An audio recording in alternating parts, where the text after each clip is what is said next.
옛날, 아주 먼 옛날에 푸른 바다 물결이 넘실 때고 해안가 절벽마다 기이한 바위들이 병풍처럼 둘러선 어느 아름다운 해안 마을이 있었습니다.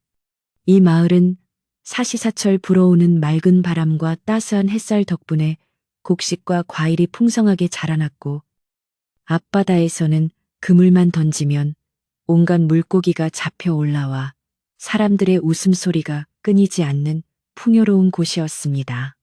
마을 사람들은 바다를 생명의 근원으로 여기며 늘 감사하는 마음으로 살았고 아침이면 떠오르는 붉은 해를 향해 절을 올리며 하루의 안녕을 빌곤 했습니다. 바닷바람에 실려오는 짭조름한 내음이 마을 어귀까지 스며들어 고향의 정취를 더해 주었고 저녁이면 집집마다 밥 짓는 연기가 모락모락 피어올라 평화로운 풍경을 자아내던 그런 곳이었습니다. 이 평화로운 마을에는 그 누구보다 눈부신 미모를 자랑하는 연화라는 이름의 처녀가 살고 있었는데 그녀의 아름다움은 인근 마을까지 널리 소문이 자자할 정도였습니다. 연화의 피부는 갓 피어난 복숭아꽃처럼 분홍빛이 감돌면서도 백옥처럼 고왔고 눈동자는 밤하늘에 반짝이는 별을 따다 박은 듯 맑고 깊었으며 머릿결은 흐르는 검은 비단처럼 윤기가 흘러보는 이들의 감탄을 자아냈습니다. 마을 사람들은 연화가 지나갈 때마다 걸음을 멈추고 넋을 잃은 채 바라보았으며 그녀가 웃으면 마치 흐린 날에 햇살이 비추는 것 같다고 입을 모아 칭찬했습니다. 하지만 신은 그녀에게 세상 모든 아름다움을 주었으나 안타깝게도 남을 배려하는 따뜻한 마음씨는 허락하지 않으신 듯 했습니다. 연화는 자신의 빼어난 외모를 너무나 잘 알고 있었기에 거울을 들여다보는 것 외에는 세상 어떤 일에도 관심을 두지 않는 오만한 성격을 가지고 있었습니다. 그녀는 자신이 마을의 평범한 사람들과는 다른 고귀한 존재라고 굳게 믿었으며 남루한 옷을 입거나 투박한 손을 가진 사람들을 보면 마치 더러운 벌레를 보는 듯한 눈빛으로 경멸하곤 했습니다. 부유한 집안의 외동딸로 태어나 부모님의 극진한 사랑과 하인들의 시중을 받으며 자란 탓에 연화는 자신이 원하는 것은 무엇이든 손에 넣어야 직성이 풀렸고 남의 기분이나 처지는 조금도 생각하지 않는 이기적인 처녀로 자라나고 말았던 것입니다. 어느 화창한 봄날 마을에는 오일장이 크게 들어서서 아침 일찍부터 사람들로 북적거리고 활기가 넘쳐 흘렀습니다. 평소 바깥 출입을 즐겨하지 않던 연화였지만 그날따라 새로 지어 입은 고운 비단옷을 사람들에게 자랑하고 싶은 마음이 들어 채비를 서둘렀습니다. 그녀는 장롱 깊숙한 곳에서 가장 화려한 색감의 비단 치마와 저고리를 꺼내 입고 머리에는 붉은 댕기와 금빛 비녀를 꽂아 한껏 멋을 부렸습니다. 거울 속에 비친 자신의 모습이 마치 하늘에서 내려온 선녀 같다고 생각하며 만족스러운 미소를 지은 연화는 콧노래를 흥얼거리며 가벼운 발걸음으로 집을 나섰습니다. 장터로 향하는 길목마다 연화를 알아본 마을 사람들이 길을 비켜주며 그녀의 아름다움에 감탄하는 소리가 들려왔습니다. 연화는 그들의 시선을 즐기면서도 짐짓 아무렇지 않은 척 도도하게 고개를 쳐들고 걸었으며 혹여 흙먼지가 고운 신발에 묻을까봐 조심스럽게 발을 내디뎠습니다. 길가에서 나무를 팔던 아주머니들이 반갑게 인사를 건네도 연화는 들은 채만 채하며 눈길조차 주지 않았고 뛰어노는 아이들이 혹시라도 자신의 옷자락을 스칠까봐 인상을 찌푸리며 피했습니다. 그녀에게 마을 사람들은 그저 자신의 아름다움을 돋보이게 해주는 배경일 뿐 말을 섞거나 마음을 나눌 대상이 아니었습니다. 장터에 도착하자 왁자지껄한 소음과 함께 온갖 물건들이 진열된 좌판들이 끝없이 펼쳐져 있었고 사람들의 활기찬 기운이 넘쳐났습니다. 형형색색의 포목들이 바람에 휘날리고 갓 쪄낸 떡 냄새와 고소한 기름 냄새가 진동하며 사람들의 발길을 붙잡았습니다. 연화는 사람들 틈을 우아하게 걸으며 자신이 마치 여왕이라도 된 듯한 기분을 만끽했고, 상인들이 좋은 물건이 있다며 호객을 해도 차가운 표정으로 무시하며 지나쳤습니다. 그녀의 관심은 오로지 사람들이 자신을 보며 얼마나 부러워하고 감탄하는지에 쏠려 있었기에 장터의 생동감 넘치는 풍경은 눈에 들어오지 않았습니다. 한참을 걷다 보니 연화는 어느새 비릿한 냄새가 코를 찌르는 어물전 근처에 다다르게 되었는데, 그곳은 생선을 파는 상인들과 물건을 흥정하는 사람들로 유난히 붐비는 곳이었습니다. 평소라면 냄새가 싫어 피해갔을 곳이지만 그날은 사람들이 너무 많아 다른 길로 돌아가기 어려웠기에 연화는 코를 막고 인상을 잔뜩 찌푸린 채 빨리 그곳을 벗어나려 했습니다. 바닥은 생선 비늘과 물기로 질척거렸고 여기저기서 생선을 다듬는 소리와 파리떼가 윙윙거리는 소리가 들려와 연화의 불쾌감은 극에 달했습니다. 그녀는 혹시라도 비린물이 튀어 비단옷을 망칠까봐 치맛자락을 한껏 움켜쥐고 조심스럽게 발걸음을 옮겼습니다. 바로 그때 길 한 구석에 쭈그리고 앉아 낡은 소쿠리에 말라비틀어진 생선 몇 마리를 놓고 팔던 꼬부랑 할머니가 연화의 눈에 들어왔습니다. 그 할머니는 세월의 풍파를 고스란히 맞은 듯 주름이 깊게 패어 있었고, 입고 있는 옷은 기운 자국이 덕지덕지한 누더기였으며 온몸에서는 지독한 생선 비린내와 알 수 없는 퀴퀴한 냄새가 풍겨왔습니다. 할머니는 지나가는 사람들에게 생선을 사라고 외칠 기운조차 없는지 그저 멍하니 땅바닥만 바라보고 있었는데, 그 모습이 너무나 초라하고 볼품없어 보였습니다. 연화는 본능적으로 혐오감을 느끼며 그 할머니를 피해 지나가려 했지만 좁은 길을 가득 메운 인파에 떠밀려 그만 중심을 잃고 비틀거리고 말았습니다.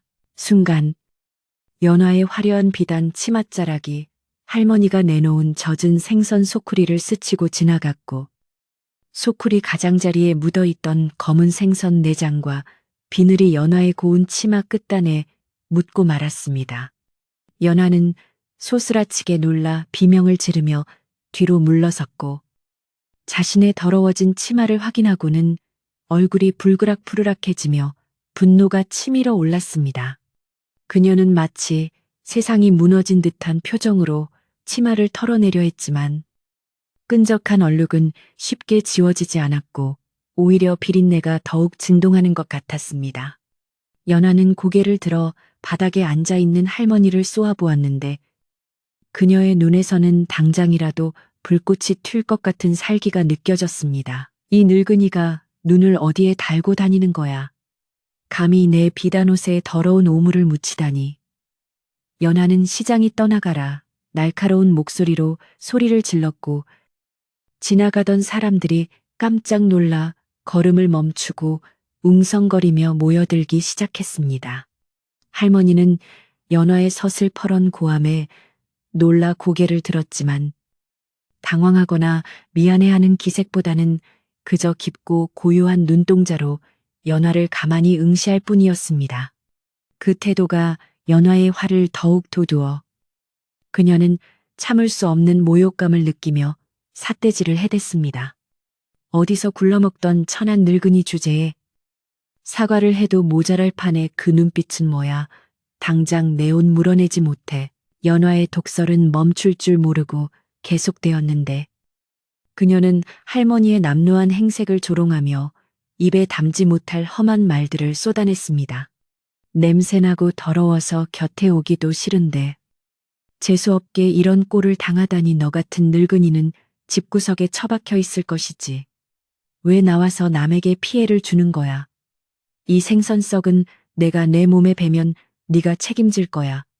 연하는 분을 이기지 못해 할머니 앞에 놓인 소쿠리를 발로 걷어찼고 안에 들어있던 생선들이 바닥으로 나뒹굴며 흙투성이가 되었습니다.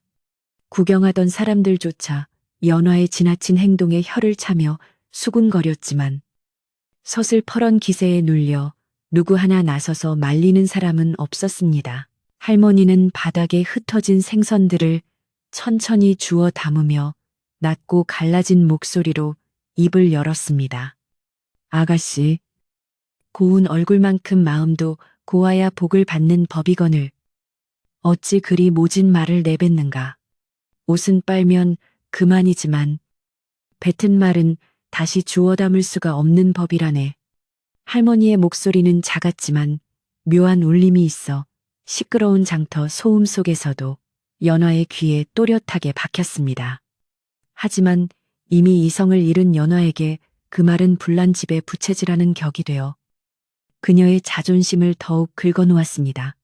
뭐라고 네가 감히 나를 가르치려 들어 더러운 입 다물지 못해. 연화는 악을 쓰며 소리쳤습니다. 연화는 할머니를 향해 마지막으로 경멸 어린 침을 뱉고는 씩씩거리며 몸을 돌려왔던 길을 되돌아갔습니다.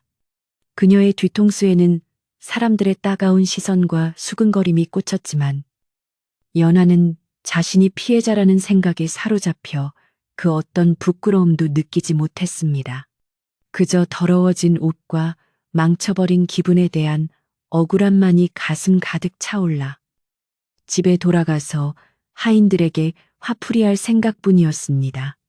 하지만 연화가 자리를 뜬 뒤에도 그 노파는 오랫동안 그녀가 사라진 방향을 응시하고 있었는데 그 눈빛은 흡사 깊은 바다의 심연처럼 어둡고도 알 수 없는 빛을 띠고 있었습니다. 집으로 돌아온 연화는 대문을 들어서자마자 하인들을 불러대며 난동을 부리기 시작했습니다.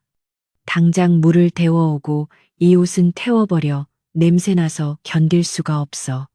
그녀는 흙투성이가 된 신발을 벗어 던지고 방으로 뛰어들어가 거울을 보며 헝클어진 머리를 매만졌습니다.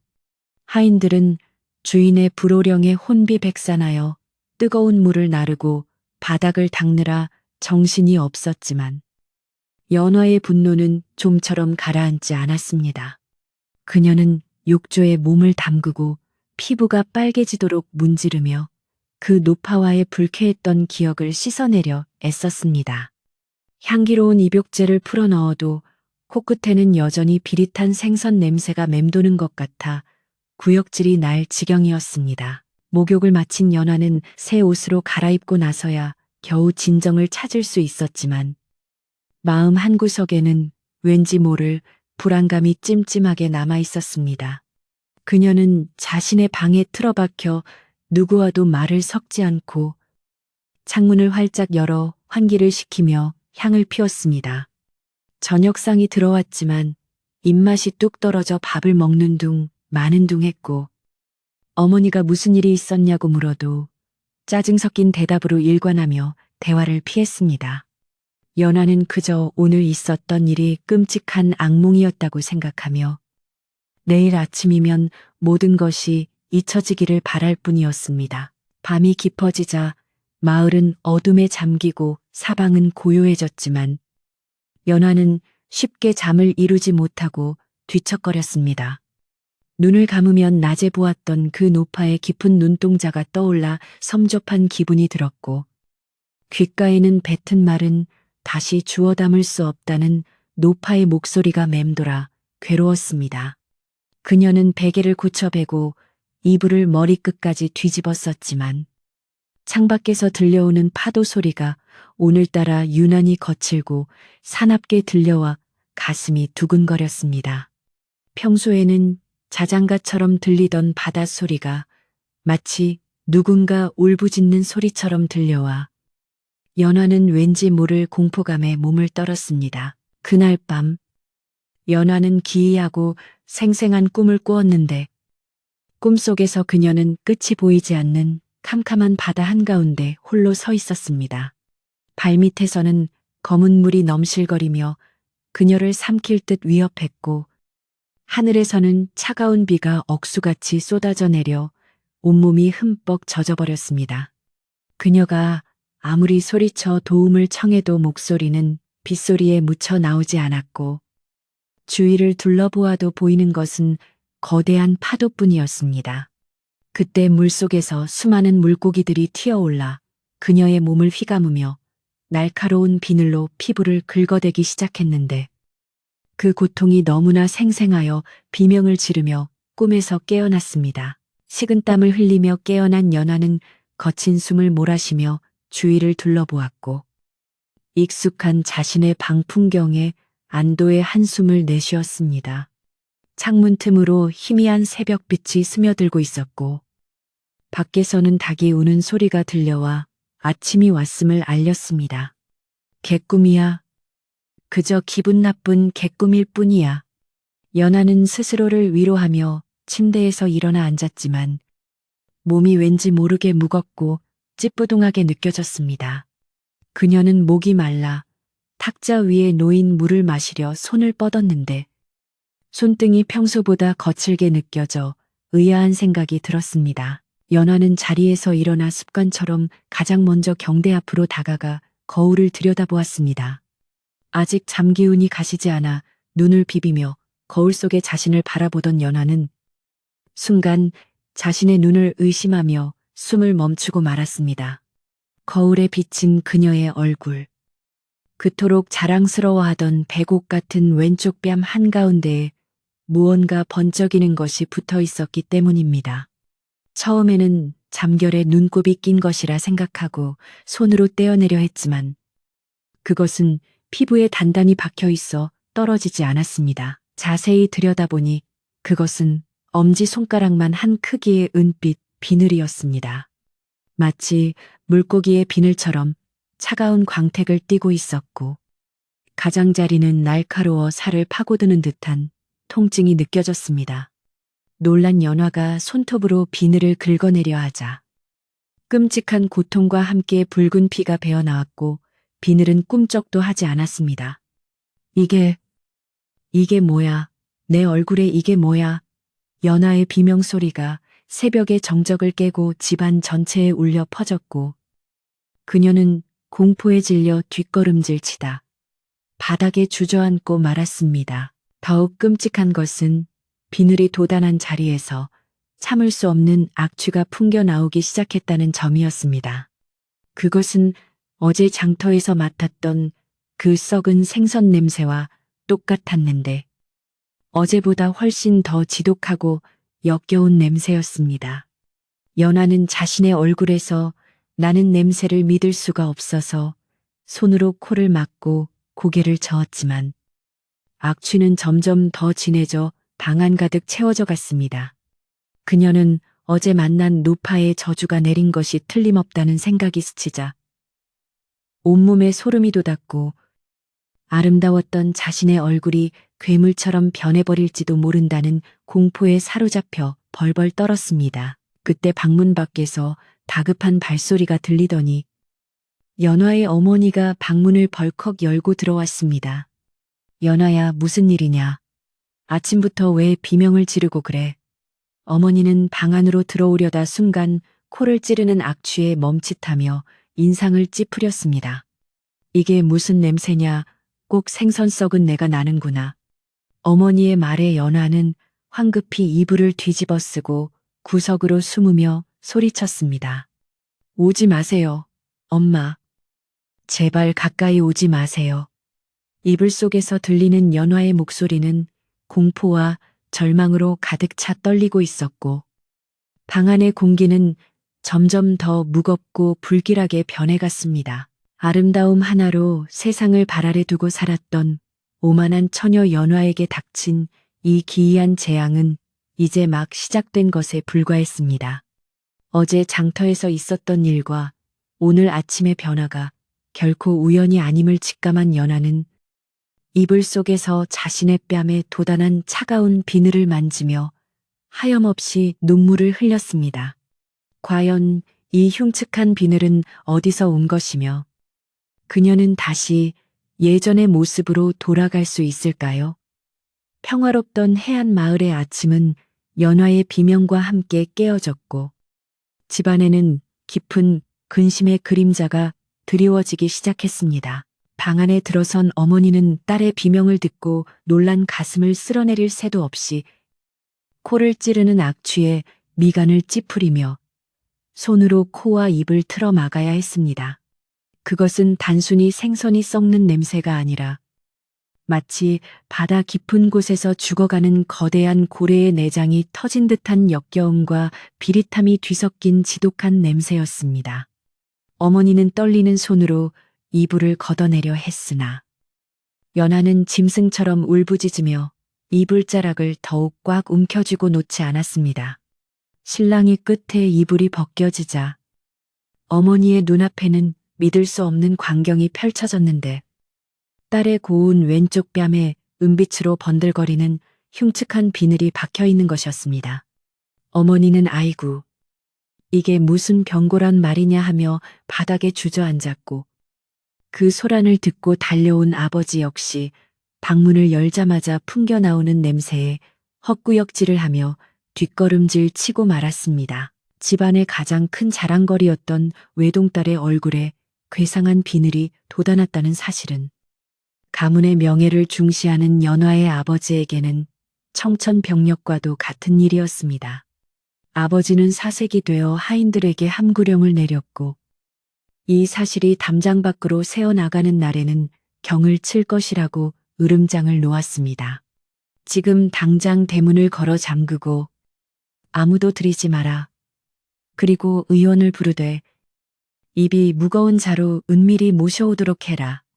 아버지는 떨리는 목소리로 지시했지만 이미 방 안에서 새어나오는 악취는 문틈을 타고 마루를 지나 앞마당까지 스멀스멀 퍼져 나가고 있었습니다.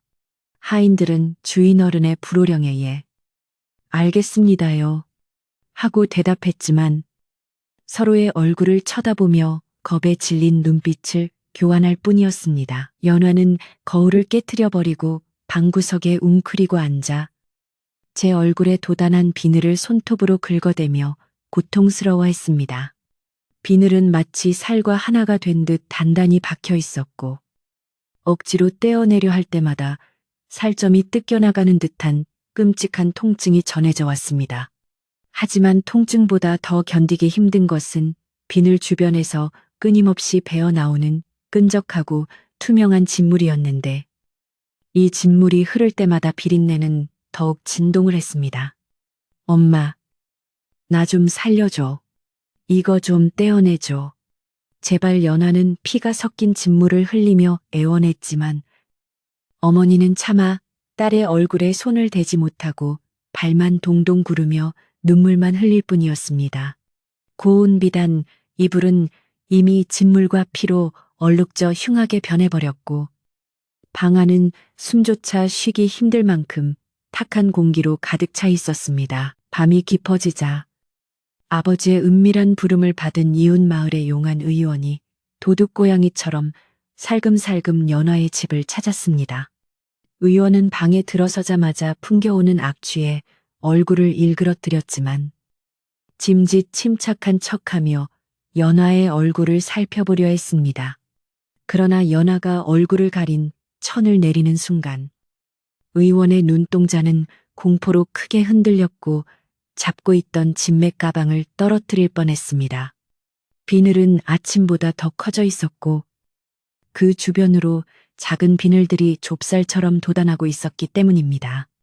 의원은 떨리는 손으로 침을 꺼내 비늘 주변을 찔러보았지만 침은 팅하고 튕겨나가거나 비늘의 단단함에 맥없이 휘어져 버릴 뿐이었습니다. 대감마님, 이것은 제 의술로 고칠 수 있는 병이 아닙니다. 맥이 잡히지 않고 기혈이 뒤틀려 있는 것이 마치 사람의 살이 아닌 듯합니다. 의원은 식은땀을 흘리며 고개를 저었고 도망치듯 방을 빠져나와 마당에서 거친 숨을 몰아쉬었습니다. 아버지는 의원에게 금화가 든 주머니를 쥐어주며 오늘 본 것은 무덤까지 가져가야 하네 라고 신신당부했지만 의원의 표정은 이미 공포에 질려 있었습니다. 의원이 떠난 뒤 연화의 부모는 절망감에 휩싸여 서로를 쳐다보았고 방 안에서 들려오는 연화의 흐느낌 소리는 밤새도록 끊이지 않았습니다. 아무리 좋은 약을 발라도 아무리 비싼 향을 피워도 그 지독한 냄새와 번져가는 비늘을 막을 수는 없었던 것입니다. 다음 날 아침이 밝았지만 연화의 집은 마치 초상집처럼 무거운 침묵과 근심에 쌓여 있었습니다. 밤새 연화의 얼굴에는 비늘이 더욱 번져 이제는 왼쪽 뺨뿐만 아니라 턱 밑까지 은빛 비늘이 덮이기 시작했습니다.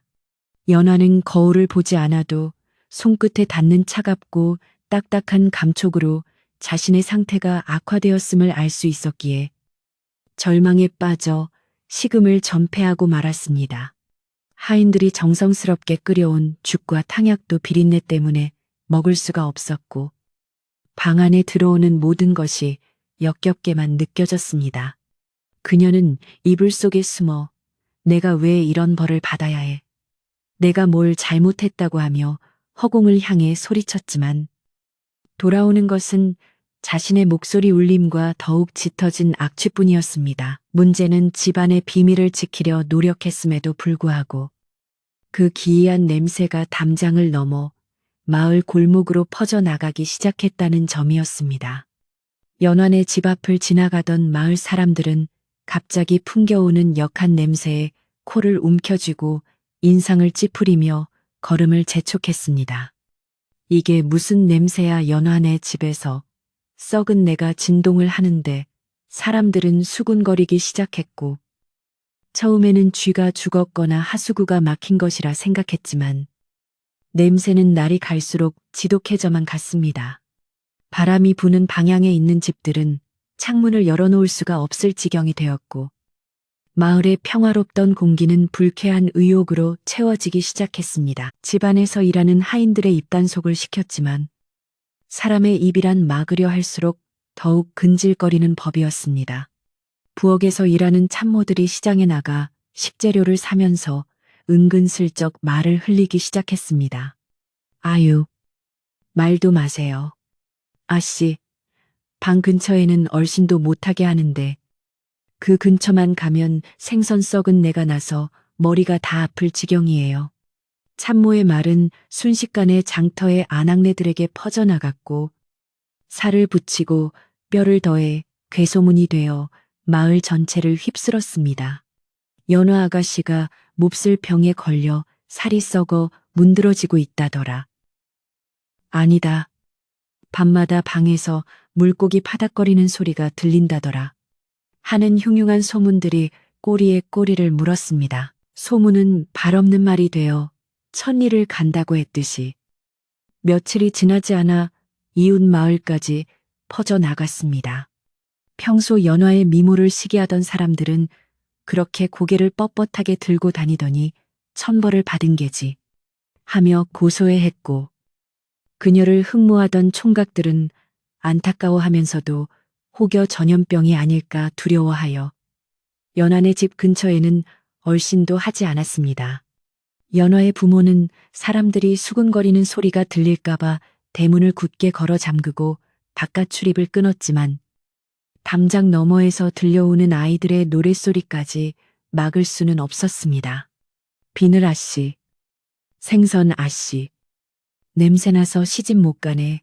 철없는 아이들이 부르는 노래가 집 안까지 들려올 때마다 연화는 귀를 틀어막고 괴로움에 몸부림쳤습니다. 연화는 방 안에 갇혀 지내면서 점점 이성을 잃어갔는데 극도의 공포와 스트레스로 인해 환청과 환각에 시달리기 시작했습니다. 벽지가 물결치듯 일렁거리는가 하면 천장에서 물고기 눈알들이 우수수 쏟아져 내리는 것 같은 착각에 빠져 비명을 질러댔습니다. 그녀는 자신의 고통을 잊기 위해 방 안에 있는 도자기와 장신구들을 집어 던지며 난동을 부렸고 이를 말리러 들어온 하녀들에게 물건을 던져 상처를 입히기도 했습니다. 너희들도 내가 괴물로 보이지 속으로 비웃고 있지. 연화는 도끼를 품은 눈으로 하녀들을 노려보았고 하녀들은 공포에 질려 도망치듯 방을 뛰쳐나왔습니다. 이제 연화의 방은 누구도 들어가기를 꺼려하는 공포의 공간이 되어버렸습니다. 그러던 어느 날 이 집안에서 대대로 일해오며 연화의 부모님은 물론 연화가 태어날 때부터 기저귀를 갈아주며 키워준 늙은 유모 심씨가 시골집에서 요양을 하다 돌아왔습니다. 심씨는 대문에 들어서자마자 집안을 감돌고 있는 심상치 않은 기운과 코를 찌르는 비린내를 감지하고는 지팡이를 짚은 손에 힘을 주며 혀를 찼습니다. 치치. 집안 꼴이 이게 뭐란 말인가. 사기재치가 집을 삼키려 드는구나. 심씨는 하인들이 말리는 것도 뿌리치고 곧장 연화의 방으로 향했습니다. 방문 앞을 지키던 하인이 할멈. 들어가면 안 돼요. 주인어른께서 아무도 들이지 말라셨어요.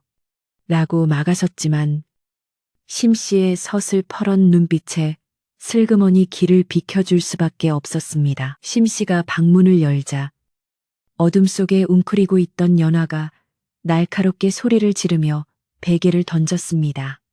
누구야, 나가 꼴도 보기 싫어하지만 심씨는 눈 하나 깜짝하지 않고 날아오는 베개를 피한 뒤 천천히 방 안으로 걸어 들어갔습니다. 바닥에는 깨진 그릇 조각과 찢어진 비단옷들이 널려 있었고 악취는 숨을 쉬기 힘들 정도였지만 심씨는 아랑곳하지 않고 촛불을 켰습니다. 촛불빛에 드러난 연화의 얼굴은 그야말로 참혹했는데 왼쪽 얼굴 전체가 은빛 비늘로 뒤덮여 있었고 오른쪽 눈 밑까지 비늘이 번지고 있었습니다. 그 모습은 아름다운 처녀라기보다는 반은 사람이고 반은 물고기인 기괴한 요물에 가까워 보였습니다. 연화는 촛불빛을 피해 얼굴을 가리며 흐느껴 울었지만 심씨는 다가가 연화의 손을 억지로 떼어내고 그 흉측한 얼굴을 똑바로 들여다보았습니다. 연화는 심씨의 손길을 뿌리치려 했지만 늙은 노인의 손아귀 힘이 어찌나 센지 꼼짝할 수가 없었습니다. 심씨는 비늘 하나하나를 꼼꼼히 살펴보더니 깊은 한숨을 내쉬며 낮고 엄한 목소리로 말했습니다. 아가씨, 이건 병이 아닙니다. 사람의 힘으로 고칠 수 있는 것이 아니에요. 심씨의 단호한 말에 연화는 울음을 멈추고 멍한 눈으로 노인을 바라보았습니다. 연화의 부모도 소식을 듣고 달려와 심씨의 말을 듣고는 털썩 주저앉았습니다. 자네들도 잘 듣게나. 이건 물으신 용왕이나 물의 신이 노하셔서 내린 벌일세. 아가씨가 그동안 알게 모르게 지은 죄가 쌓이고 쌓여 결국 바다의 주인을 건드린 게야. 심씨는 평소에 인자한 표정이 아닌 무당이나 예언자 같은 엄숙한 표정으로 부모와 연화를 꾸짖었습니다. 의원을 100번 1000번 불러봐야 소용없네. 비싼 약을 써봐야 냄새만 더할 뿐이지. 이 비늘은 칼로 도려낸다고 없어질 게 아니라 마음속의 독을 빼내야 없어지는 것이란 말일세. 심씨의 말은 칠흑 같은 어둠 속에서 번개처럼 번쩍이며 연화의 가슴을 찔렀습니다. 연화는 순간 며칠 전 장터에서 만났던 그 늙은 생선 장수 할머니의 눈빛이 떠올라 몸을 부르르 떨었습니다. 아버지는 믿을 수 없다는 듯이 반문했습니다. 심할멈, 그게 무슨 소인가? 우리 연화가 무슨 큰 죄를 지었다고 이런 험한 꼴을 당해야 한단 말인가? 그저 곱게만 자란 아이인데. 아버지는 여전히 딸의 허물을 인정하려 하지 않고 감싸려 들었습니다. 하지만 심씨는 고개를 가로저으며 혀를 찼습니다. 곱게 자란 것이 독이 되었지요. 남 귀한 줄 모르고 하늘 무서운 줄 모르고 날뛰던 것이 화근이 된 예입니다. 내 눈에는 보입니다. 아가씨 몸에 감겨있는 저 시퍼런 바다의 기운이 원한과 노여움으로 똘똘 뭉쳐있는 것이 보여요. 심씨의 말에는 범접할 수 없는 기운이 서려 있어 아버지도 더 이상 반박하지 못하고 입을 다물었습니다. 연화는 심씨의 말에 반발심이 일어 소리쳤습니다. 내가 뭘 어쨌다고 그래요. 그깟 늙은이한테 한마디 한 게 죽을 죄라도 된다는 거야. 더러운 걸 더럽다고 한 게 뭐가 나빠. 연화는 여전히 자신의 잘못을 깨닫지 못하고 억울함만 토로했습니다. 그녀의 외침과 함께 얼굴의 비늘들이 일제히 곤두서며 파르락거리는 소리를 내었고 비늘 사이에서 검붉은 피고름이 터져 나와 뺨을 타고 흘러내렸습니다. 그 끔찍한 고통의 연하는 다시 바닥을 구르며 비명을 질렀고 이를 지켜보던 심씨는 슬픈 눈으로 고개를 저을 뿐이었습니다. 아직도 멀었구나.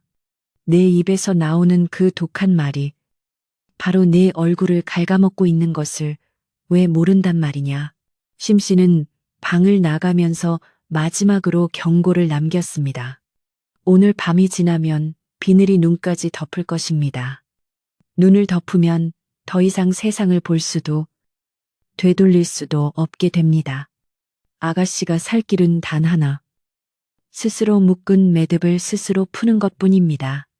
부디 늦기 전에 깨달으시길 바랍니다. 심씨가 문을 닫고 나가자 방 안은 다시 정막에 휩싸였고 밖에서는 밤바람이 거칠게 불어와 창문을 덜컹거렸습니다. 바람 소리는 마치 수천 마리의 물고기 떼가 몰려와 집을 에워싸는 소리처럼 들렸고 연하는 공포에 질려 이불을 뒤집었었지만 비늘이 조여오는 고통은 멈추지 않았습니다. 마을에는 밤새 흉흉한 소문이 더욱 기승을 부렸습니다. 연안의 집 지붕 위에 도깨비불이 춤을 추더라. 우물가에서 물 귀신이 연하 이름을 부르며 울더라. 하는 이야기들이 사람들 입을 타고 돌았고 마을 사람들은 두려움에 떨며 일찍 문을 걸어 잠갔습니다. 연하의 집은 마을 한가운데 있었지만 마치 외딴 섬처럼 고립되어 철저하게 외면당하고 있었습니다.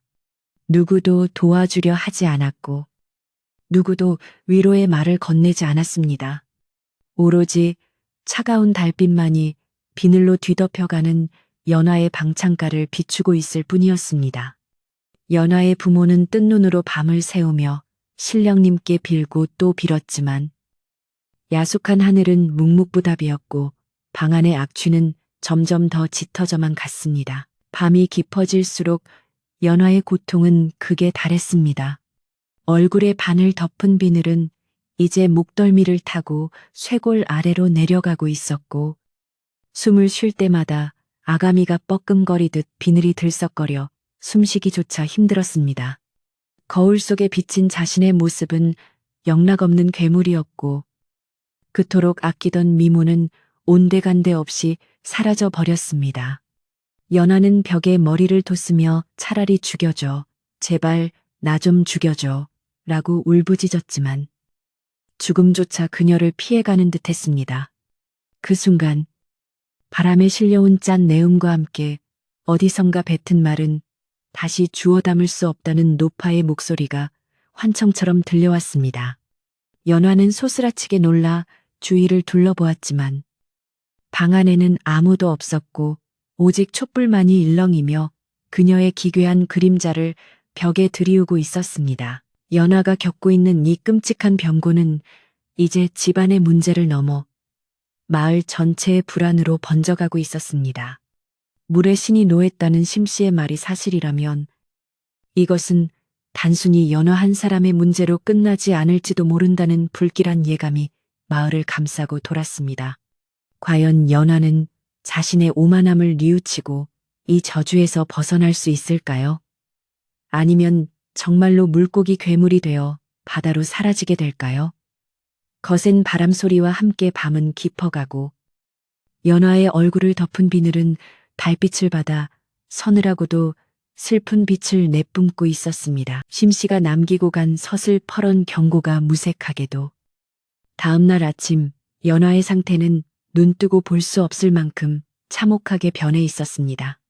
밤새 연화는 짐승처럼 끙끙 앓으며 잠 한숨 자지 못했고 날이 밝자마자 거울을 찾았으나 이미 비늘은 왼쪽 눈두덩이까지 덮어버린 뒤였습니다. 은빛 비늘은 이제 단순히 피부 위에 돋아난 것이 아니라 마치 살 속 깊은 곳에서부터 뼈를 뚫고 자라난 듯 단단하고 날카로웠습니다. 눈을 깜빡일 때마다 비늘의 거친 표면이 연약한 눈꺼풀을 긁어대어 극심한 통증을 유발했고 왼쪽 눈은 붉게 충혈되어 앞이 흐릿하게 보일 지경이었습니다. 게다가 비늘 사이사이에서 흘러나오는 진물은 멈추지 않고 계속되어 베개와 이불은 노란 고름과 핏물로 엉망진창이 되어 있었습니다. 방 안의 공기는 마치 썩은 생선 창고에 갇힌 듯 숨이 막혀왔고 향을 아무리 피워도 그 지독한 악취를 가릴 수는 없었습니다. 연화의 어머니는 딸의 방문을 열었다가 기절초풍하여 바닥에 주저앉고 말았습니다. 아이고, 내 딸 얼굴이 이게 무슨 일이란 말이냐. 눈까지 덮으면 장님이 된다더니 정말로 그리 되는 것이냐. 어머니의 통곡 소리가 집안을 울렸지만 연화는 이제 소리 지를 기운조차 없어 멍하니 천장만 바라보고 있을 뿐이었습니다. 그녀의 마음속에는 분노와 억울함보다는 알 수 없는 거대한 공포와 체념이 자리 잡기 시작했습니다. 자신의 아름다움이 영원할 것이라 믿었던 오만함은 산산조각이 났고 남을 멸시하던 도도한 눈빛은 이제 공포에 질려 흔들리고 있었습니다. 연화는 흐릿한 시야 속에서 자신의 손등에도 작은 비늘이 하나둘씩 돋아나고 있는 것을 발견하고는 소리 없는 비명을 지르며 몸을 떨었습니다. 한편 연화의 집 밖 사정은 더욱 심각하게 돌아가고 있었습니다. 지난밤부터 시작된 거친 바람은 아침이 되어도 잦아들지 않았고 오히려 바다 쪽에서 검은 먹구름이 몰려와 하늘을 뒤덮고 있었습니다. 평소라면 만선의 깃발을 휘날리며 돌아왔을 어선들이 오늘따라 하나같이 빈배로 돌아오거나 그물이 찢어진 채 허겁지겁 항구로 피신해 들어왔습니다. 어부들은 겁에 질린 표정으로 바다가 뒤집혔어 물고기들이 싹 다 사라지고 시커먼 물만 넘실대는데 꼭 물귀신이 잡아먹을 듯이 덤벼들더라니까 하며 혀를 내둘렀습니다. 마을의 노인들은 하늘을 올려다보며 이건 예사 비바람이 아니야. 마을에 부정이 탔어. 누군가 용왕님의 심기를 단단히 건드린 게야. 라고 수군거렸습니다. 불안감에 휩싸인 마을 사람들의 시선은 자연스럽게 연환의 집으로 쏠렸습니다. 며칠 전부터 풍겨나오던 악취, 밤마다 들려오던 비명소리, 그리고 장터에서 연화가 노파에게 행패를 부렸다는 소문이 하나로 맞춰지면서 의심은 확신으로 변해갔습니다. 그 집 딸년이 생선 장수 할멈한테 몹쓸 짓을 했다더니 그 할멈이 보통 사람이 아니었던 게야. 맞아. 그 집에서 나는 냄새가 꼭 썩은 물고기 냄새라지 않나.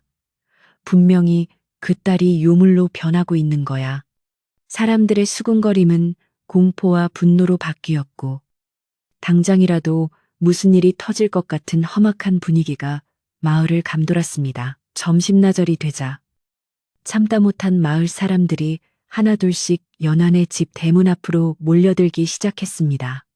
처음에는 몇몇 아낙네들이 모여 웅성거리던 것이 곧이어 험상궂은 어부들과 마을 청년들까지 가세하여 큰 무리를 이루었습니다. 그들은 손에 몽둥이나 고미를 들고 있지는 않았지만 눈빛만으로도 충분히 위협적이었습니다. 이복의 주인 양반 문 좀 열어보시오. 마을에 이게 무슨 병고란 말이오. 마을 이장이 대표로 나서 대문을 두드리며 소리쳤습니다. 굳게 닫힌 대문 안에서는 아무런 인기척도 없었지만 담장 너머로 흘러나오는 비릿한 냄새는 숨길 수가 없었습니다. 사람들은 코를 막으며 어우, 냄새, 이 냄새 좀 봐. 사람이 사는 집에서 날 냄새가 아니야 하며 아우성을 쳤습니다. 연화의 아버지는 대문 뒤에 숨어 식은땀을 흘리며 어쩔 줄을 몰라 했습니다. 평소 마을 유지로서 존경받던 그였지만 지금은 성난 마을 사람들 앞에 나설 용기가 나지 않았습니다. 하지만 사람들이 대문을 부술듯이 두드려대자 더 이상 피할 수 없음을 깨닫고 떨리는 손으로 빗장을 풀었습니다. 끼익 하는 소리와 함께 대문이 열리자 몰려있던 사람들이 일제히 뒤로 물러서며 경계심을 드러냈습니다. 아버지는 짐짓 태연한 척 헛기침을 하며 말했습니다. 다들 대낮에 무슨 일들인가. 내 딸아이가 몸이 좀 안 좋아 요양 중이니 다들 돌아가 주게. 그러나 그의 목소리는 힘없이 떨리고 있었고, 눈은 불안하게 흔들리고 있었습니다. 몸이 안 좋은 게 아니라 괴물이 된 게 아닙니까? 군중 속에서 누군가 날카롭게 소리쳤습니다. 그 말을 시작으로 사람들은 본물 터지듯 불만을 쏟아냈습니다. 당신 딸 때문에 우리 배가 뒤집힐 뻔했소. 바다가 노해서 고기 한 마리 안 잡히는데 이러다 우리 다 굶어 죽게 생겼소. 그 흉측한 냄새 때문에 아이들이 밥을 못 먹어요. 도대체 집안에서 무슨 짓을 하고 있는 거요? 사람들의 고함 소리에 아버지는 얼굴이 하얗게 질려 뒷걸음질 쳤습니다. 아니, 그게 무슨 섭섭한 소린가. 우리 연하는 그저 피부병을 좀 앓고 있을 뿐이야. 전염병도 아니고. 그때 군중을 해치고 나이 지긋한 어촌 계장이 앞으로 나섰습니다. 그는 굵은 주름이 패인 얼굴로 엄하게 아버지를 꾸짖었습니다. 김대감, 손바닥으로 하늘을 가릴 순 없는 법이요. 장터에서 당신 딸이 그 노파에게 한 짓을 본 사람이 한둘이 아니오. 그 노파가 사라지고 나서부터 바다가 저렇게 사나워졌는데 아직도 모르겠소. 이건 사람의 병이 아니라 하늘의 벌이란 말이오. 그의 말에 사람들은 옳소 하며 동조했습니다. 당장 굿을 하든 빌든 해결을 보시오. 아니면 그 딸을 마을 밖으로 내보내시오. 우리 마을 전체가 화를 입을 순 없소. 격앙된 사람들은 당장이라도 집 안으로 밀고 들어올 기세였습니다. 그 순간 안채 마루에서 지팡이를 짚은 유모 심씨가 천천히 걸어 나왔습니다. 심씨의 등장에 소란스럽던 군중이 잠시 조용해졌습니다. 심씨는 마을에서도 어른으로 대접받는 인물이었기에 사람들은 그녀의 입에서 무슨 말이 나올지 주시했습니다. 심씨는 대문 앞까지 걸어 나와 사람들을 한번 쓱 훑어보고는 차분하지만 힘있는 목소리로 말했습니다. 다들 진정들 하시게. 자네들 말 맞다나 이 집에 부정이 탄 것은 사실이나 그렇다고 병든 아이를 짐짝처럼 내다 버릴 수는 없는 노릇 아닌가. 내 오늘 밤 안으로 결판을 낼 테니 다들 그만 돌아가서 바다나 잘 살피시게. 지금 여기서 소란을 피운다고 성난 파도가 잠잠해지지는 않을 걸세. 심씨의 말에는 묘한 설득력이 있었습니다. 마을 사람들은 여전히 분이 풀리지 않는 표정이었지만 심씨의 체면을 봐서라도 더 이상 행패를 부릴 수는 없었습니다. 심할멈이 그리 말하니 일단 물러가겠소. 허나 내일 아침까지도 이 냄새가 사라지지 않고 바다가 잠잠해지지 않으면 그때는 우리도 가만히 있지 않을 거요. 이장은 으름장을 놓고 사람들을 돌려보냈습니다. 사람들이 물러가고 대문이 다시 닫히자 아버지는 다리에 힘이 풀려 주저앉고 말았습니다. 심할멈, 이제 어쩌면 좋은가. 내일이면 사람들이 들이닥칠 텐데. 아버지는 울먹이며 심씨를 바라보았습니다. 심씨는 아버지를 일으켜 세우지 않고 냉정한 표정으로 말했습니다. 대감마님, 이제 정말 시간이 없습니다. 아가씨가 살고 이 집안이 살고 마을이 사는 길은 하나뿐입니다. 제가 아가씨를 만나 단판을 짓겠습니다. 방해하지 마십시오. 심씨는 단호하게 말하고는 곧장 연화의 방으로 향했습니다. 방문 앞에는 어머니가 주저앉아 울고 있었지만 심씨는 눈길도 주지 않고 문을 열고 들어갔습니다. 방 안은 대낮임에도 불구하고 어두컴컴했고 비늘이 썩어가는 냄새와 피냄새가 뒤섞여 지옥의 아가리와도 같았습니다. 연화는 구석에 처박혀 이불을 뒤집어 쓰고 있었는데 심씨가 들어오는 인기척에도 미동조차 하지 않았습니다. 심씨는 다가가 이불을 확 걷어치웠습니다. 드러난 연화의 얼굴은 어제보다 훨씬 끔찍했습니다. 얼굴의 절반 이상이 은빛과 검붉은 빛이 도는 비늘로 뒤덮여 있었고 한쪽 눈은 비늘에 눌려 거의 감겨 있었습니다. 연하는 빛이 들어오자 괴로워하며 손으로 얼굴을 가리려 했지만 손등에도 이미 비늘이 돋아나 있어 흉측하기 그지없었습니다. 으흐흑. 나가요. 제발 나가란 말이야.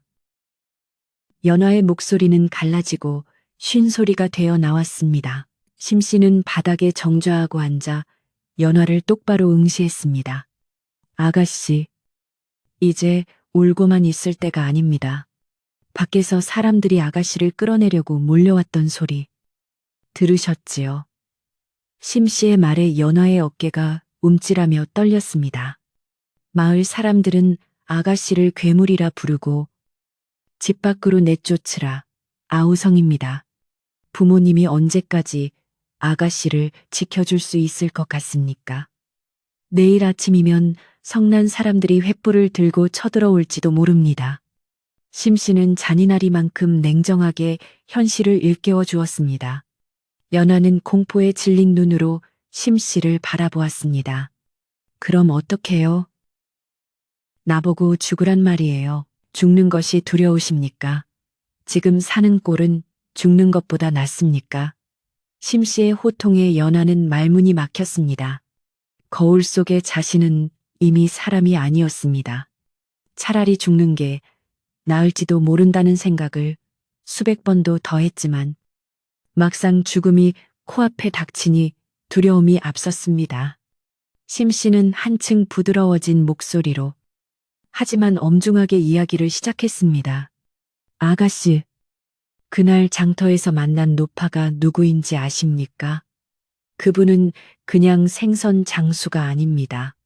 우리 마을 사람들은 예전부터 그분을 바다 할망이라 부르며 두려워했습니다. 바다 할망. 연하는 처음 듣는 이름에 의아해하며 되물었습니다. 심씨는 고개를 끄덕였습니다. 아주 오랜 옛날부터 이 바다를 지키며 사람들의 마음을 시험하러 오시는 분이지요. 착한 사람에게는 복을 주시지만 오만하고 사악한 사람에게는 가차없이 벌을 내리시는 분입니다. 아가씨는 그분의 시험에 든 것이고 보란듯이 실패하신 냅니다. 심씨의 이야기가 이어질수록 연화의 가슴은 쿵쿵 뛰기 시작했습니다. 그날 노파의 눈빛, 그 깊고 알 수 없는 검은 눈동자가 떠올랐습니다. 그것은 사람의 눈이 아니었습니다. 깊은 바다, 그 자체였습니다. 제가 신을 모욕했단 말인가요? 연하는 믿을 수 없다는 듯 중얼거렸습니다. 그렇습니다. 단순히 옷을 더럽힌 것에 화를 낸 것이 아니라 가난하고 힘없는 이를 멸시하고 짓밟은 그 마음보가 죄가 된 것입니다. 그 죄가 비늘이 되어 아가씨 얼굴에 돋아난 것이고 그 도끼가 냄새가 되어 퍼져나가는 것입니다. 심씨의 말은 비수처럼 연하의 가슴에 꽂혔습니다. 연하는 그제야 자신이 저지른 짓의 무게를 실감했습니다.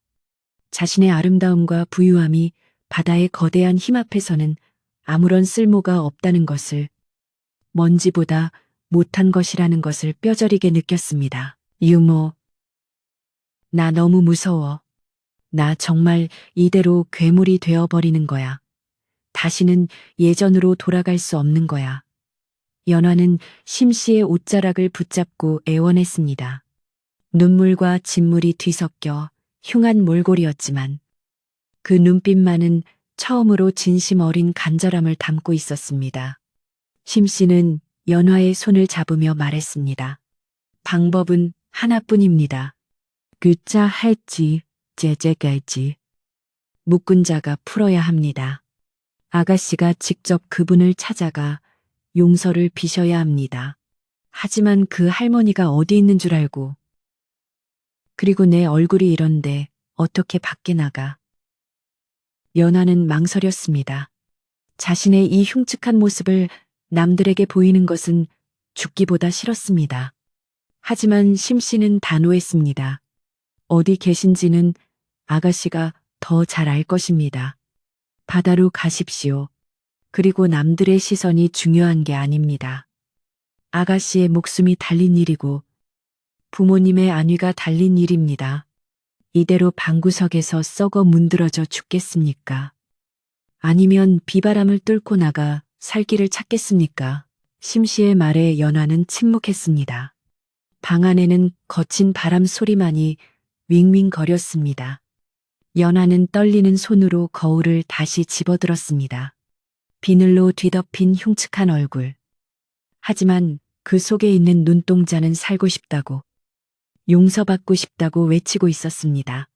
그녀는 자신의 오만함이 얼마나 부질없었는지, 자신이 얼마나 좁은 우물 안에서 잘난 체하며 살았는지 깨달았습니다. 이제 그녀는 선택해야 했습니다. 자존심을 지키다 괴물로 죽을 것인가? 아니면 모든 것을 내려놓고 참회할 것인가? 한참의 침묵 끝에 연화가 고개를 들었습니다. 갈게요. 바다로 갈게요. 그녀의 목소리는 떨렸지만 결의에 차 있었습니다. 심씨는 그제야 옅은 미소를 지으며 고개를 끄덕였습니다. 잘 생각하셨습니다. 하지만 서두르셔야 합니다. 해가 지고 밤이 깊어지면 바다의 기운이 더욱 거세질 것입니다. 지금 당장 채비를 하십시오. 연화는 자리에서 일어나 비틀거리는 다리를 지탱했습니다. 몸은 천근만근 무거웠고 머리는 깨질 듯 아팠지만 그녀는 이를 악물었습니다. 연화는 화려한 비단옷 대신 하녀들이 입는 무명천 옷을 꺼내 입었습니다. 그리고 얼굴을 가리기 위해 두꺼운 무명천을 머리에 둘렀습니다. 방을 나서려는데 문 밖에서 부모님이 막아섰습니다. 연화야, 안 된다. 이 날씨에 어딜 나간다는 말이냐. 바람에 날려갈지도 모른다. 어머니는 울며 연화를 붙잡았고 아버지도 걱정스러운 표정으로 앞을 막았습니다. 하지만 연화는 부모님의 손을 부드럽게 밀어내며 말했습니다. 아버지, 어머니, 저 다녀와야 해요. 제가 저지른 일, 제가 수습해야 해요. 이대로 숨어만 있다가는 우리 모두 죽어요. 연화의 눈빛은 예전의 도끼 어린 눈빛이 아니었습니다. 슬프지만 단단하고 두렵지만 용기 있는 눈빛이었습니다. 부모님은 딸의 달라진 모습에 할 말을 잃고 멍하니 바라보았습니다. 심씨가 뒤에서 말했습니다. 보내주십시오. 이것이 아가씨가 사람으로 다시 태어나는 길입니다. 부모님은 눈물을 머금고 길을 터주었습니다. 연화는 신발을 고쳐 신고 거센 바람이 몰아치는 마당으로 발걸음을 옮겼습니다. 대문을 나서자마자 차가운 바닷바람이 연화의 몸을 휘감았습니다. 하늘은 금방이라도 쏟아질 듯 검푸르게 변해 있었고 멀리서 들려오는 파도 소리는 천둥 소리처럼 우렁찼습니다. 마을길은 텅 비어 있었고 집집마다 문을 걸어 잠그고 숨을 죽이고 있었습니다. 연화는 휘청거리는 몸을 가누며 바다를 향해 한 걸음 한 걸음 내디뎠습니다. 얼굴에 비늘이 찬 바람에 닿아 찢어질 듯 아팠지만 그녀는 멈추지 않았습니다. 이제 그녀는 자신의 죄를 씻기 위해 그리고 마을의 평화를 되찾기 위해 폭풍 우치는 바다로 그 무서운 심판의 장소로 향하고 있었습니다. 거친 비바람이 몰아치는 대문 밖으로 첫 발을 내딛는 순간 연화는 마치 보이지 않는 거대한 손이 자신을 밀어내는 듯한 엄청난 압력을 느꼈습니다. 몸을 가누기 힘들 정도로 사나운 바람은 그녀의 옷자락을 사정없이 잡아채며 휘감았고 얼굴을 가린 무명천은 금방이라도 날아갈 듯 펄럭거렸습니다. 하늘은 대낮인데도 밤처럼 어두컴컴했고 검은 구름들이 소용돌이치며 낮게 깔려 있어 금방이라도 머리 위로 떨어질 것만 같았습니다. 빗방울은 마치 자갈돌처럼 따갑게 연화의 온몸을 때렸는데 특히 비늘로 뒤덮인 얼굴에 빗물이 닿을 때마다 살을 애는 듯한 쓰라린 고통이 전해져와 저절로 신음이 흘러나왔습니다. 하지만 연화는 이를 악물고 고개를 숙인 채 한 걸음 한 걸음 바다를 향해 힘겹게 발을 옮겼습니다. 마을의 골목길은 텅 비어 있었고 폭풍우를 피해 문을 걸어 잠근 집들은 마치 죽은 듯이 고요했지만 그 안에서 사람들의 시선이 느껴지는 듯 했습니다. 바람 소리에 묻혀 잘 들리지 않았지만 창문 틈으로 내다보는 마을 사람들의 눈에는 공포와 호기심이 뒤섞여 있었을 것입니다. 평소라면 비단신에 흙이 묻을까봐 까치발을 하고 걸었을 그 길을 연화는 이제 진흙탕에 발이 푹푹 빠지는 것도 아랑곳하지 않고 질질 끌며 걸어갔습니다. 신발은 이미 벗겨져 어디론가 날아가 버렸고 맨발은 날카로운 돌부리에 찢겨 피가 흘렀지만 얼굴을 파고드는 비늘의 고통에 비하면 발바닥의 상처쯤은 아무것도 아니었습니다. 그녀의 머릿속에는 오직 하나, 바다로 가서 용서를 빌어야 한다는 생각뿐이었습니다. 마을 어귀를 지나 바다가 보이는 제방길에 들어서자 눈앞에 펼쳐진 광경은 그야말로 지옥도와 다름없었습니다. 평소에는 잔잔하고 푸르던 바다가 검은 물결을 일으키며 하얀 거품을 물고 으르렁거리고 있었고 집채만한 파도가 쉴 새 없이 제방을 때리며 굉음을 냈습니다. 파도가 바위에 부딪힐 때마다 물보라가 하늘 높이 치솟아 마을까지 튀어올랐고 그 소리는 마치 수천 마리의 짐승이 울부짖는 것 같아 다리가 후들거릴 지경이었습니다.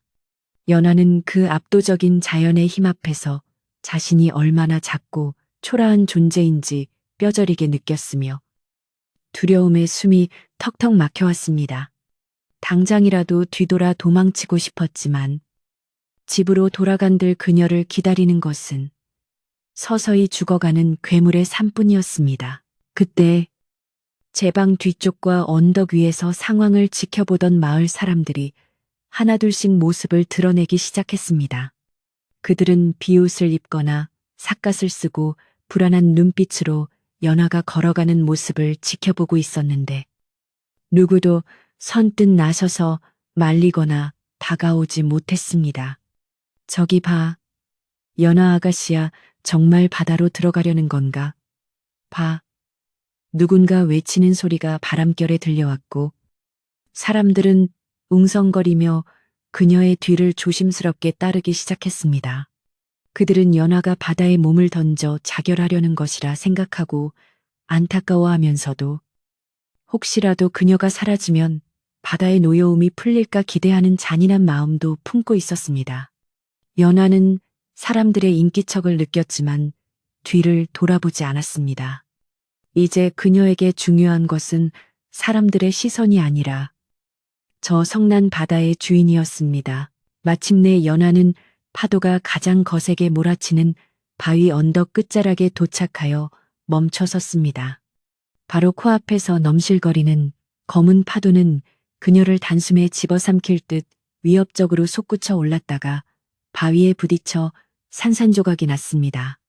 차가운 바닷물이 전신을 흠뻑 적셨고 짠물이 비늘 사이로 스며들자 상처가 불에 타는 듯 화끈거렸습니다. 연화는 휘청거리는 다리를 겨우 지탱하며 바다를 향해 섰지만 입이 얼어붙어 말이 잘 나오지 않았습니다. 며칠 전 장터에서 그토록 당당하게 노파를 쏘아붙이던 기세는 온데간데 없었고 그저 겁에 질린 한 마리 짐승처럼 바들바들 떨고 있을 뿐이었습니다. 하지만 그녀는 심씨의 말을 기억하며 용기를 내어 가슴 깊은 곳에서 울분을 토해냈습니다. 할머니, 저 왔어요. 제가 왔어요. 연화는 목이 터져라 바다를 향해 소리쳤지만 그녀의 목소리는 거친 파도 소리와 바람 소리에 묻혀 허공으로 흩어지고 말았습니다. 아무리 소리쳐도 대답은 없었고 오직 사나운 바람만이 그녀의 뺨을 때리며 비웃는 듯 했습니다. 연화는 절망감에 휩싸여 바위 위에 무릎을 꿇었습니다. 날카로운 굴 껍데기와 바위 표면이 무릎을 찔러 피가 배어 나왔지만 그녀는 고통을 느낄 겨를도 없이 바닥에 이마를 돋으며 오열했습니다. 제발 제 목소리를 들어주세요. 제가 잘못했어요. 제발 한 번만 용서해 주세요. 그녀의 울음소리는 처절했으나 바다는 더욱 거세게 몰아치며 그녀를 거부하는 것만 같았습니다. 뒤따라온 마을 사람들은 멀찍이 떨어져서 그 광경을 숨죽여 지켜보고 있었습니다. 비바람 속에서 홀로 무릎 꿇고 울부짖는 연화의 모습은 처량하기 그지없었고 사람들의 마음속에 있던 미움과 분노도 조금씩 연민으로 바뀌어가고 있었습니다. 저러다 파도에 휩쓸려 죽겠어. 누구라도 가서 말려야 하는 거 아냐. 몇몇 청년들이 웅성거렸지만 섣불리 다가갔다가는 자신들도 파도에 휩쓸릴까 두려워 발만 동동 구르고 있었습니다. 그때 이장이 심각한 표정으로 말했습니다. 두고 보세. 지금 저 아이는 사람에게 비는 게 아니라 신에게 비는 거야. 우리가 끼어들 자리가 아니네. 사람들은 그 말에 동의하며 마른 침을 삼키고 지켜볼 수밖에 없었습니다. 연화는 자신이 아무리 소리쳐도 닿지 않자 마지막으로 자신의 진심을 보이기 위해 얼굴을 감싸고 있던 무명천을 거칠게 벗어 던졌습니다. 그러자 비바람 속에 흉측하게 변해버린 그녀의 얼굴이 적나라하게 드러났습니다. 은빛 비늘로 뒤덮인 끔찍한 형상이 드러나자 뒤에서 지켜보던 마을 사람들은 헉하며 숨을 들이켰고 일부는 고개를 돌리며 참아보지 못했습니다. 하지만 연화는 더 이상 부끄러워하지 않았습니다. 그녀는 흉한 얼굴을 들어 정면으로 바다를 바라보며 외쳤습니다. 보이시나요? 제 얼굴이 보이시나요? 제 마음이 흉해서 얼굴도 이렇게 되었습니다. 이제야 알겠습니다. 제 진짜 모습이 어떤지 이제야 알겠습니다. 저는 제가 세상에서 제일 잘난 줄 알았습니다. 가난한 사람들은 더럽다고 무시했고 힘없는 노인들은 쓸모없다고 멸시했습니다. 비단 옷을 입으면 고귀한 줄 알았고 얼굴이 예쁘면 마음대로 해도 되는 줄 알았습니다. 연화의 고백은 피를 토하듯 계속되었습니다. 하지만 이제 보니 제가 제일 더러운 존재였습니다. 겉만 번지르르 했지 속은 썩은 생선 내장보다 더 고약했습니다. 할머니, 아니 용왕님, 저를 벌 주셔도 좋습니다. 제 목숨을 거두어 가셔도 좋습니다. 하지만 제발 저 때문에 고통받는 부모님과 마을 사람들은 용서해 주세요. 연화는 쉰 목소리로 절규하며 바닥에 머리를 찾고 또 돌았습니다. 그녀의 이마에서 흐른 피가 빗물에 씻겨 바위 틈으로 흘러내렸고 눈에서 흐르는 뜨거운 눈물은 차가운 바닷물과 섞여 바다로 떨어졌습니다. 연화는 그동안 자신이 뱉었던 모진 말들이 비수가 되어 자신의 가슴을 찌르는 것을 느꼈습니다. 장터의 할머니에게 퍼부었던 욕설, 하인들에게 했던 짜증 섞인 말들, 가난한 이웃들을 보며 지었던 비웃음들이 주마등처럼 스쳐 지나갔습니다. 그녀는 그 모든 순간들이 후회스러워 가슴을 치며 통곡했습니다. 제가 어리석었습니다. 제가 정말 잘못했습니다. 껍데기만 붙들고 사느라 진짜 중요한 게 뭔지 몰랐습니다. 그녀의 참회는 가식이 아닌 뼈를 깎는 진심이었습니다. 그 순간 기이한 일이 벌어졌습니다. 연화의 눈물이 떨어진 바다 수면 위로 갑자기 거대한 소용돌이가 일기 시작하더니 집채만 한 파도가 솟구쳐 올라 연화가 있는 바위 언덕을 덮칠 듯이 달려들었습니다. 이를 지켜보던 마을 사람들은 안 돼 피해라고 비명을 지르며 뒷걸음질 쳤습니다. 파도의 기세는 마치 성난용이 입을 벌리고 달려드는 형상이었고 그 위압감은 천지를 뒤흔들 정도였습니다. 하지만 연화는 피하지 않았습니다. 그녀는 오히려 두 눈을 질끈 감고 두 팔을 벌려 파도를 맞이할 준비를 했습니다. 자신의 죄를 씻을 수만 있다면 이 파도에 휩쓸려 사라지는 것도 달게 받겠다는 심정이었습니다. 거대한 파도가 연화의 머리 위로 떨어지기 직전 시간은 마치 멈춘 듯 했습니다. 사람들은 모두 눈을 감거나 고개를 돌렸습니다. 쾅하는 굉음과 함께 물벼락이 바위를 강타했고 하얀 물보라가 사방을 뒤덮어 아무것도 보이지 않았습니다. 잠시 후 물보라가 거치고 나자 사람들은 조심스럽게 눈을 떴습니다.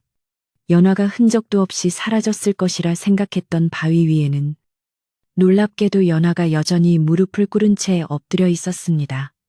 파도는 그녀를 삼키지 않고 마치 그녀를 씻어내듯 전신을 강하게 때리고는 물러갔던 것입니다. 흠뻑 젖은 연화의 몸은 가늘게 떨리고 있었지만 그녀는 살아 있었습니다.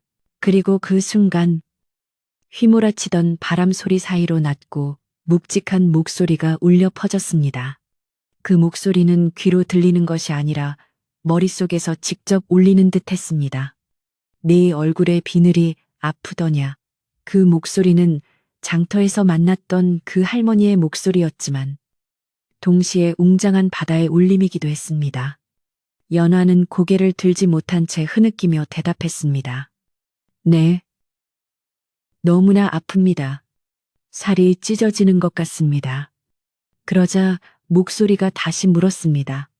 네가 뱉은 말에 상처 입은 사람들의 마음도 그만큼 아팠느니라. 이제 그 아픔을 알겠느냐. 연화는 바닥에 엎드린 채 오열하며 대답했습니다. 예, 알겠습니다. 뼈저리게 알겠습니다. 제 말이 칼이 되어 남을 찌르는 줄 모르고 휘둘렀습니다. 그 고통이 저에게 돌아와 박혔음을 이제야 알겠습니다. 죽을 때까지 이 아픔을 잊지 않겠습니다. 연화의 대답은 떨렸지만 확신에 차 있었습니다. 그녀는 이제 더 이상 자신의 안위를 걱정하지 않았고 오로지 타인의 아픔에 공감하는 마음만을 가득 채우고 있었습니다. 그 진심 어린 대답이 끝남과 동시에 하늘을 뒤덮고 있던 검은 먹구름 사이로 한 줄기 서광이 비치기 시작했습니다. 기적처럼 비바람이 잦아들기 시작했습니다. 미친 듯이 날뛰던 파도는 거짓말처럼 기세를 낮추었고 귀가 먹먹할 정도로 울리던 바람 소리도 잦아들어 부드러운 산들 바람으로 바뀌었습니다. 마을 사람들은 눈앞에서 벌어진 믿을 수 없는 변화에 입을 다물지 못하고 웅성거렸습니다. 바다가 잠잠해졌어. 폭풍우가 거치고 있어 사람들은 하늘과 바다를 번갈아 쳐다보며 경이로움에 사로잡혔습니다. 방금 전까지 세상을 삼킬 듯하던 분노의 바다는 온데간데 없고 언제 그랬냐는 듯 평온을 되찾아가고 있었습니다. 연화는 여전히 바닥에 엎드려 있었는데 그녀의 몸을 감싸고 있던 지독한 악취가 서서히 사라지고 대신 맑고 시원한 바다 내음이 풍겨오기 시작했습니다. 그녀의 얼굴을 뒤덮고 있던 단단한 은빛 비늘들이 윤기를 잃고 회색빛으로 변하더니 마치 말라버린 꽃잎처럼 하나둘씩 힘없이 떨어져 나가기 시작했습니다. 투둑, 투둑. 비늘이 바위 바닥에 떨어지는 소리가 고요해진 대기에 울렸습니다. 연화는 얼굴의 통증이 사라지고 대신 시원한 바람이 피부에 닿는 것을 느꼈지만 감히 고개를 들 생각도 하지 못한 채 계속해서 눈물만 흘리고 있었습니다. 멀리서 지켜보던 연화의 부모님이 비틀거리며 달려왔습니다. 연화야, 연화야. 어머니는 딸의 젖은 등을 감싸 안으며 통곡했습니다. 아버지도 털썩 주저앉아 딸의 어깨를 잡았습니다. 그 뒤를 이어 마을 사람들도 조심스럽게 다가와 그들 주변을 에워쌌습니다. 사람들의 눈에는 더 이상 연화를 향한 혐오나 두려움이 없었습니다. 대신 폭풍우 속에서 홀로 신과 대면하고 돌아온 상처 입고 가여운 한 인간에 대한 연민과 경외심이 담겨 있었습니다. 심 씨가 사람들 틈을 헤치고 나와 연화의 앞에 섰습니다. 그녀는 바닥에 떨어진 비늘 조각들을 바라보며 조용히 고개를 끄덕였습니다. 아가씨, 이제 고개를 드십시오. 바다가 용서를 하신 모양입니다. 심 씨의 말에 연화는 천천히, 아주 천천히 고개를 들었습니다. 비늘이 떨어져 나간 자리는 붉게 상기되어 있었고 생채기가 남아 있었지만 그 흉측했던 괴물의 형상은 사라지고 없었습니다. 무엇보다 달라진 것은 그녀의 눈빛이었습니다. 예전의 독하고 오만한 눈빛은 사라지고 깊고 맑은 눈망울에 눈물이 그렁그렁 맺혀 있었습니다. 그 눈은 마치 비온 뒤 갠 하늘처럼 투명하고 겸손해 보였습니다. 연화는 부모님과 마을 사람들을 둘러보며 다시 한번 깊이 고개를 숙였습니다. 죄송합니다. 정말 죄송합니다. 연화의 사과에 마을 사람들은 아무 말 없이 고개를 끄덕이거나 혀를 차며 안쓰러워했습니다. 평소 연화를 가장 미워했던 떡 장수 아주머니가 다가와 자신이 두르고 있던 겉옷을 벗어 연화의 젖은 어깨에 덮어주었습니다. 됐네. 살았으면 됐어. 사람이 살다 보면 실수도 하고 그러는 거지. 이렇게 큰 벌을 받았으니 이제 액대음은 다 한 게야. 아주머니의 투박하지만 따뜻한 위로에 연화는 참았던 울음을 다시 터뜨렸고 그 모습을 본 다른 마을 사람들의 눈시울도 붉어졌습니다. 바다는 이제 완전히 평온을 되찾아 붉게 물드는 저녁 노을을 반사하며 잔잔하게 일렁이고 있었습니다. 수평선 너머로 해가 지면서 금빛 윤슬이 반짝였고 갈매기들이 다시 끼룩거리며 날아다니기 시작했습니다. 마을 사람들은 하나둘씩 집으로 돌아가기 시작했고 연화는 부모님의 부축을 받으며 비틀거리는 걸음으로 집을 향해 걸어갔습니다. 돌아가는 길은 올 때와 달리 바람이 부드러웠고 사람들의 시선도 따뜻했습니다. 연화는 자신의 얼굴을 스치는 바람이 더 이상 차갑지 않음을 느끼며 마음속 깊은 곳에서 새로운 다짐을 새겼습니다. 다시 태어난 목숨, 이제는 결코 헛되이 쓰지 않겠노라고. 폭풍우가 거짓말처럼 걷히고 난 뒤 찾아온 마을의 아침은 그 어느 때보다 투명하고 눈부시게 밝아왔습니다. 간밤에 세상을 집어삼킬 듯 포효하던 파도 소리는 이제 어머니의 자장가처럼 부드러운 물결 소리로 바뀌어 있었고 하늘은 갓 씻어놓은 쪽빛 비단처럼 맑고 푸르렀습니다. 연화는 자신의 방에서 눈을 떴는데 지난 며칠간 그녀를 괴롭히던 지독한 악취와 살을 파고드는 고통이 씻은 듯이 사라진 것을 느꼈습니다. 조심스럽게 손을 들어 얼굴을 만져보니 딱딱하고 차가웠던 비늘은 온데간데 없고 보드라운 새살이 돋아나 있었지만 비늘이 떨어져 나간 자리는 아직 붉고 여린 흔적으로 남아있어 지난밤에 참혹했던 기억을 되새기게 했습니다. 연화는 자리에서 일어나 습관처럼 경대를 찾으려다 멈칫했습니다. 예전 같으면 눈 뜨자마자 거울부터 찾았을 테지만 이제 그녀에게 거울 속의 외모는 더 이상 중요한 것이 아니었습니다. 그녀는 거울 대신 창문을 활짝 열고 밖을 내다보았습니다. 마당에는 지난밤 비바람에 떨어진 나뭇잎들이 수북했지만 그 사이로 비치는 아침 햇살이 너무나 따스하고 평화로워 보였습니다. 연화는 깊게 숨을 들이마셨는데 코끝에 스치는 공기에서는 더 이상 역겨운 비린내가 아닌 싱그러운 흙내음과 짭조름한 바다 향기가 느껴져 가슴이 벅차올랐습니다. 그녀는 살아있다는 사실 자체에 그리고 다시 평범한 아침을 맞이할 수 있다는 사실에 깊은 감사를 느꼈습니다. 방을 나선 연화는 부엌으로 향했는데 아침 식사를 준비하던 하녀들이 연화를 보고 깜짝 놀라 하던 일을 멈추고 주춤거렸습니다. 하녀들의 눈에는 여전히 두려움과 경계심이 남아 있었고 혹시라도 연화가 또다시 짜증을 부리거나 물건을 던지지 않을까 걱정하는 기색이 역력했습니다. 하지만 연화는 하녀들에게 다가가 정중하게 고개를 숙이며 말했습니다. 그동안 나 때문에 많이 놀라고 힘들었지. 미안하다. 내가 너희들을 너무 괴롭혔어. 연화의 진심 어린 사과에 하녀들은 서로의 얼굴을 쳐다보며 믿을 수 없다는 표정을 지었습니다. 천하의 연화 아씨가 콧대 높기로 유명한 그녀가 하인들에게 고개를 숙이다니 이는 해가 서쪽에서 뜰 일보다 더 놀라운 변화였습니다. 연화는 놀란 하녀들을 안심시키고 소매를 걷어붙이며 말했습니다. 오늘 아침은 내가 돕고 싶구나. 쌀은 어디에 있니? 하녀들은 극구 만류했지만 연화의 고집을 꺾을 수는 없었습니다. 그녀는 서툰 솜씨로 쌀을 씻고 아궁이에 불을 지피며 생전 처음으로 밥 짓는 일을 거들었습니다. 연기 때문에 눈이 맵고 손에 숯검댕이 묻었지만 연화는 그조차도 즐겁게 느껴졌습니다. 따뜻한 밥 냄새가 부엌을 채우기 시작하자 연화의 마음속에도 훈훈한 기운이 퍼져나갔습니다.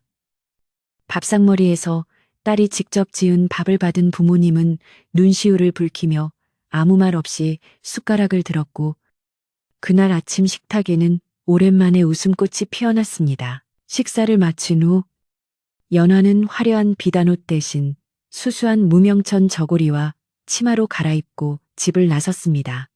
그녀가 향한 곳은 며칠 전 자신이 그토록 혐오하며 난동을 피웠던 장터였습니다. 장터 입구에 들어서자 사람들은 연화를 알아보고 수군거렸지만 예전처럼 부러움의 시선이거나 비난의 눈초리가 아닌 호기심과 걱정이 섞인 눈빛들이었습니다. 연화의 얼굴에 남은 붉은 상처 자국을 보며 혀를 차는 사람도 있었지만 연화는 부끄러워하거나 고개를 숙이지 않고 만나는 사람마다 먼저 밝게 인사를 건넸습니다. 안녕하세요. 어르신, 지난밤 별거 없으셨는지요? 아주머니, 생선이 참 싱싱해 보이네요. 그녀의 싹싹한 태도에 마을 사람들은 어리둥절해 하면서도 얼떨결에 마주 인사를 했습니다. 연화는 생선전이 있는 곳으로 걸어갔습니다. 그곳은 여전히 비릿한 냄새와 질척한 바닥, 시끄러운 소음으로 가득했지만 연화에게는 그 풍경이 예전과는 전혀 다르게 다가왔습니다. 비린내는 치열하게 살아가는 사람들의 땀 냄새로 느껴졌고 시끄러운 소음은 활기찬 생명의 소리로 들렸습니다. 그녀는 자신이 발로 걷어찼던 그 자리에 쭈그리고 앉아 바닥에 떨어진 생선 비늘과 오물들을 손수 줍고 닦아내기 시작했습니다. 지나가던 상인들이 아가씨, 이러지 마세요. 옷 버립니다. 라고 말렸지만 연화는 아닙니다. 제가 어지럽힌 곳인걸요. 제 손으로 치우는 게 도리입니다. 하며 묵묵히 청소를 계속했습니다. 그때 멀리 수평선 너머에서 만선을 알리는 백고동 소리가 길게 울려 퍼졌습니다. 마을 사람들은 하던 일을 멈추고 일제히 바다 쪽을 바라보며 환호성을 질렀습니다. 배가 들어온다, 만선이다. 지난 며칠간 험한 날씨 탓에 발이 묶여있던 어선들이 폭풍우가 거치자마자 바다로 나갔다가 배가 가라앉을 정도로 많은 고기를 잡아서 돌아오는 길이었습니다. 깃발이 펄럭이는 배들이 항구로 들어오자 마을 전체가 축제 분위기로 들썩였습니다. 사람들은 용왕님이 노여움을 푸시고 큰 선물을 주셨구나. 연화 아가씨가 진심으로 빌어서 복을 받은 게야 하며 기뻐했습니다. 연화 역시 항구로 달려나가 어부들의 그물을 함께 끌어당기며 기쁨을 나누었습니다. 그물에는 은빛 멸치대와 팔뚝만한 고등어, 싱싱한 도미들이 가득 차 있었고 퍼덕거리는 물고기들의 생명력이 넘쳐 흘렀습니다. 연화는 미끌거리는 물고기를 맨손으로 잡아 광주리에 옮겨 담으며 환하게 웃었습니다. 그녀의 옷은 생선 비늘과 물기로 엉망이 되었지만 그녀의 얼굴은 그 어느 때보다 아름답게 빛나고 있었습니다. 옆에서 함께 일하던 아낙네가 연화에게 물었습니다. 아가씨, 비린내가 싫지 않아요. 그러자 연화는 고개를 저으며 대답했습니다. 아니요. 아주머니, 이게 사는 냄새인걸요. 참 고소하고 좋습니다. 그 말에 아낙네들은 껄껄 웃으며 연화에게 갓 잡은 생선 한 마리를 쥐어주었습니다. 그날 저녁, 마을 회관 앞 넓은 마당에서는 만선을 축하하고 마을의 평화를 자축하는 큰 잔치가 벌어졌습니다. 집집마다 쌀과 반찬을 들고 나와 거대한 솥을 걸고 밥을 지었으며 갓 잡은 생선으로 회를 뜨고 매운탕을 끓여 푸짐한 상을 차렸습니다. 연하는 상석에 앉아 대접받는 대신 앞치마를 두르고 부지런히 음식을 나르며 마을 어르신들을 챙겼습니다. 다리가 불편한 노인에게는 직접 생선살을 발라 밥 위에 얹어드리고 뛰어노는 아이들에게는 떡을 쥐어주며 머리를 쓰다듬어 주었습니다. 마을 사람들은 연화의 달라진 모습에 감동하며 칭찬을 아끼지 않았습니다. 사람이 변해도 어찌 저리 곱게 변할꼬. 얼굴보다 마음이 1000배는 더 이쁘구만. 잔치가 무르익어갈 무렵 심씨 할머니가 연화의 곁으로 다가왔습니다. 심씨는 흐뭇한 표정으로 연화의 손을 잡으며 말했습니다. 아가씨, 이제 다 되었습니다. 아가씨 얼굴에 있던 붉은 자국들이 다 사라졌어요. 연화가 놀라 자신의 뺨을 만져보자 정말로 울긋불긋했던 상처 자국들이 깨끗이 사라지고 예전보다 더 맑고 투명한 피부로 돌아와 있었습니다. 하지만 연화는 거울을 찾지 않고 그저 담담하게 웃으며 말했습니다. 유모, 자국이 있든 없든 그게 무슨 상관이에요. 사람들이 저를 보고 웃어주는데 그게 더 좋은걸요. 심씨는 고개를 끄덕이며 그것이 바로 진짜 아름다움입니다. 라고 답해 주었습니다. 달이 휘영청 밝게 떠올라 잔치 마당을 비추자 마을 사람들은 둥그렇게 모여 앉아 노래를 부르고 춤을 추기 시작했습니다. 연화도 사람들 틈에 섞여 어깨춤을 추며 즐거워했습니다. 그때 연화는 문득 인파 속에서 낯익은 뒷모습을 보았습니다. 허리가 구부정한 낡은 옷차림의 노파가 지팡이를 짚고 천천히 어둠 속으로 사라지는 모습이었습니다. 연화는 직감적으로 그분이 장터의 할머니, 아니 바다 할망이라는 것을 깨닫고는 하던 동작을 멈추고 그쪽을 향해 깊숙이 허리 굽혀 절을 올렸습니다.